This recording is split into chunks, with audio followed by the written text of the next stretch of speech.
Assalamualaikum warahmatullahi wabarakatuh. Kali ini saya akan membahas tentang pentingnya fermentasi pada dedak. Mengapa penting? Karena di dalam dedak mengandung anti nutrisi sampai dengan 25%. Nanti akan saya jelaskan lebih lanjut dari sumber mana saja kenapa bisa menyimpulkan anti nutrisi tidak bagus untuk ternak apabila tidak dinetralisir dengan baik. Di sini ada 3 gentong ya, anggap aja ya. Gentong ini adalah semuanya campuran daripada rangsum pakan yang didominasi oleh dedak. Jadi yang ini adalah untuk pakan indukan petelur, mengandung sentrat 544, ada jagung, dan juga ada yang namanya top mix. Dedak yang pastinya yang paling dominan ya. Untuk ulasan berapa banyak komposisinya dia akan kita bahas di video yang lain. Yang ini adalah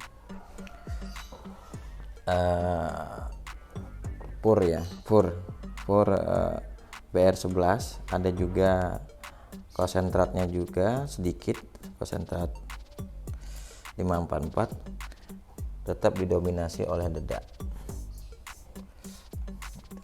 Dan yang ini adalah dedak murni yang baru beli langsung difermentasi, masih berumur 1 hari ya. Jadi belum jadi. Jadi di dalam dedak itu ada anti nutrisi sekitar kurang lebih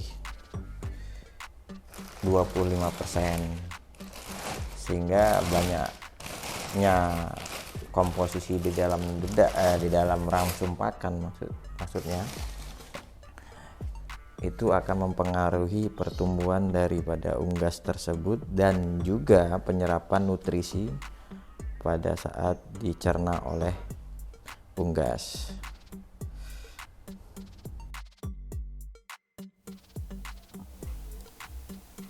Ya, jadi di dedak tadi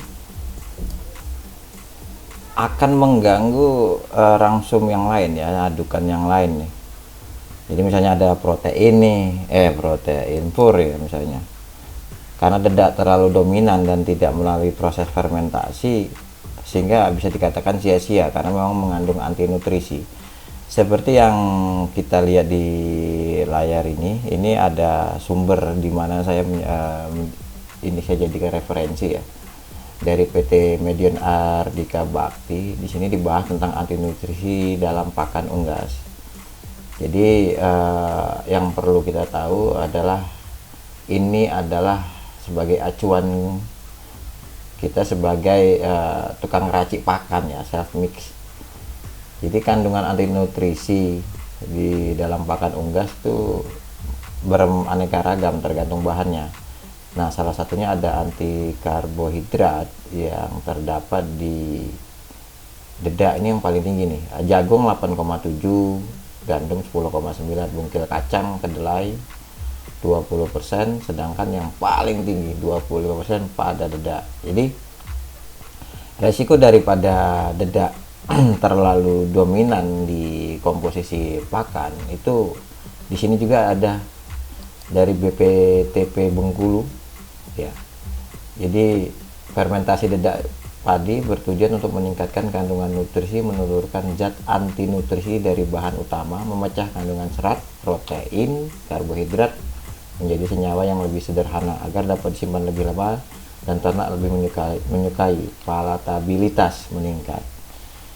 Jadi selain ini, kalau yang dari pengalaman saya, fermentasi dedak itu bisa juga mengurangi bau daripada kotoran. Jadi selain membantu menetralisir anti nutrisi pada dedak, Ya, efek daripada anti nutrisi yang tidak terurai dengan baik yang seperti kita ketahui bersama, banyak dari rekan-rekan kita sesama peternak mengeluhkan apabila terlalu dominan dedak pada campuran pakan, nyilet ya, nyilet. Sedangkan saya pribadi kalau menggunakan dedak itu bisa ekstrim ya, apalagi dalam kondisi kepepet ya, bisa 80% minimal ya, minimal bobot itu masih tetap bisa bertambah walaupun sedikit. Jangan sampai efeknya seperti yang dialami peternak-peternak lain itu malah mengurangi bobot yang saat sebelum makan dedak gitu loh. Jadi dedak ini cukup merusak ya. Tapi kalau mungkin kadar 25% jagung, 25% dedak, langsung 50% pun mungkin nggak terlalu kelihatan ya. Tetapi kalau kita sudah begitu banyak mencampurkan dedak pada rangsum pakan, baru kelihatan efek daripada pertumbuhan ternak kita gitu loh. Saya juga berani memberikan dedak fermentasi ya dengan di umur 15 up, 15 hari ke atas, dan beberapa kali saya monitor pertumbuhannya tidak begitu terganggu. Maksudnya saya nggak sampai nyilet atau dan kawan-kawan. Kalaupun nyilet, yang perlu dipahami adalah itu bisa jadi bukan porsi makan ya, porsi makannya berkurang gitu. Nah, karena begini nih, ini saya coba jelaskan. Di sini ada cara fermentasinya cukup sederhana ya. Jadi cukup sederhana fermentasinya, itu bahan yang diperlukan adalah hanya dedak itu sendiri, air, EM4, tetes. Nah, di sini nih yang perlu kita pahami, air. Jadi air itu kan ada 10 liter ya dari untuk adukan pakan, adukan dedak 40 kg. Secara otomatis bobot daripada dedak setelah proses fermentasi akan naik kan. Nah, jangan menggunakan takaran sama pada waktu dedak belum proses fermentasi, pada waktu kita memberi pakan ternak. Jelas otomatis secara kebutuhan pakan, ayam akan merasa lapar. Karena apa? Itu sebenarnya banyak mengandung air gitu loh. Jadi di sini untuk melakukan fermentasi, kembali lagi ke topiknya, adalah kita membutuhkan EM4 3-4 tutup botol, langsung satu tetes tebu atau molase atau tetes tebu, satu tutup aja. Tapi kalau menggunakan gula pasir bisa sendok makan gula pasir.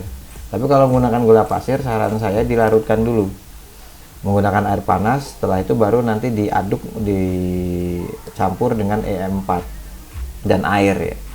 Nah, setelah itu dedak tadi kita kepret-kepret, bahasanya apa, bahasanya kepret-kepret, supaya dia rata ya untuk kelembapan. Yang penting kalau misalnya secara bentuk ya itu udah terlalu becek, stop. Lebih baik jangan ditambahkan lagi untuk airnya. Karena nanti kalau becek, dari tadi kembali ke bukan masalah ke pertumbuhan ya, tapi nanti ukuran kita akan kacau nih untuk pemberian pakan. Karena kan setiap tingkatan tuh ayam pedaging itu kan punya takaran sendiri-sendiri.